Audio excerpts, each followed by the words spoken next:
Tony here. Welcome to our second video story, Character Traits from the Heart. You can follow us on Facebook at Tony Pard Speaks, one word, or go straight to my YouTube channel at Anthony Pard Speaks. Do you provide comfort to those in need? This is the story of Janusz Korczak and how he provided comfort to 190 orphans until the very end.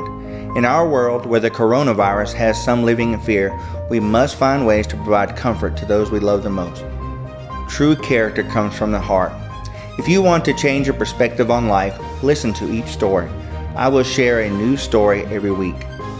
Sometimes, the best way to help someone is just to be near them. Veronica Roth. Providing comfort isn't always easy, but you must do it from the heart above all else. Janusz provided comfort in the direst of situations.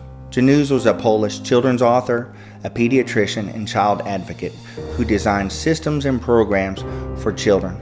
He served as a doctor during the Russo-Japanese War in the early 1900s. During this time, his devotion to children grew. Janusz studied practices from orphanages in Britain and Berlin and developed his own style which contrasted the harsh orphanages of Poland. Janusz submitted his literary work for children and began to get published. His children's books were popular throughout Europe, and in later years, German soldiers offered to help him escape from the Warsaw Ghetto because his books were so beloved by their own children. Janusz became director of an orphanage he designed for Jewish children in Warsaw. Using his tremendous insight into the hearts and minds of children, he developed and created a new way of running orphanages. He encouraged dialogue with children, empowered them to participate in their own care, and designed systems that promoted democratic participation by the children. These programs were extremely novel for the day. The Germans attacked Poland in 1939. The Germans quickly routed Poland. Within a month, the country surrendered. By 1940, the Germans established the Warsaw Ghetto, a place for Jews to be housed until they could be transported to the concentration camps. Those that lived in the small confines of the ghetto were given meager rations. At the time, Janusz served as a director for two orphanages, one which housed Catholic children and the other Jewish children. After the establishment of the ghetto, the German soldiers paid a visit and informed him the Jewish orphanage would have to move there, to the ghetto, but he could continue to serve as the director of the Catholic orphanage. Janusz refused the offer and chose to go into the ghetto along with the 12 staff and 196 Jewish children. Starvation, typhus, and many other diseases were rampant in the ghetto. Janusz again was offered sanctuary. In addition to the offer from the German soldiers, a Red Cross delegation tasked with checking for human rights violations offered to get Janusz out of the ghetto, but he refused to leave the children to whom he provided care and comfort. Janusz's staff and the children would endure this burden together. The adults did their best to provide comfort to the children, giving up their rations and making sure they had clean clothing. They would sing songs and help the children continue their education as best they could. Janusz and his staff tried to provide as much comfort as possible for the 2 years they lived in the ghetto. As conditions worsened and the atrocities grew, in 1942, the Germans came to Janusz and told him to prepare the orphans to be shipped off into the trains.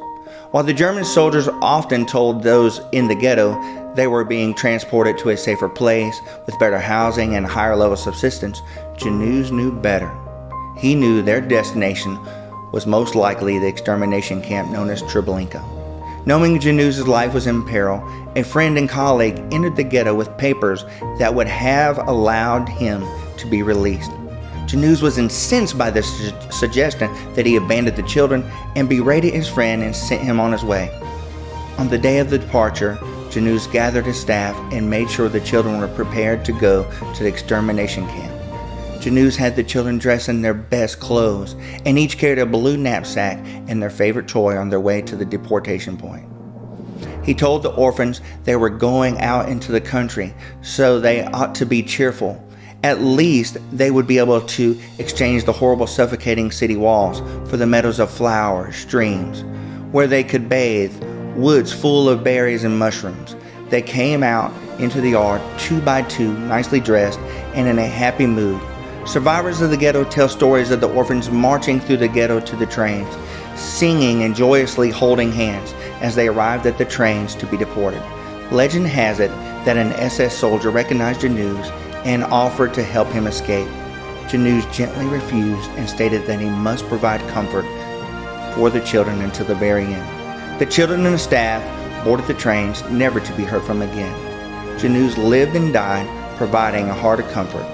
Though he had many opportunities to save his own life, he instead sacrificed his life for those in his care.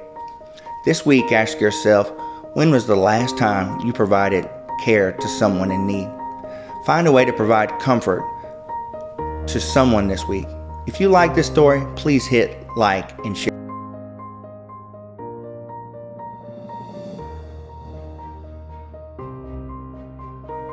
Tony here. Welcome to our second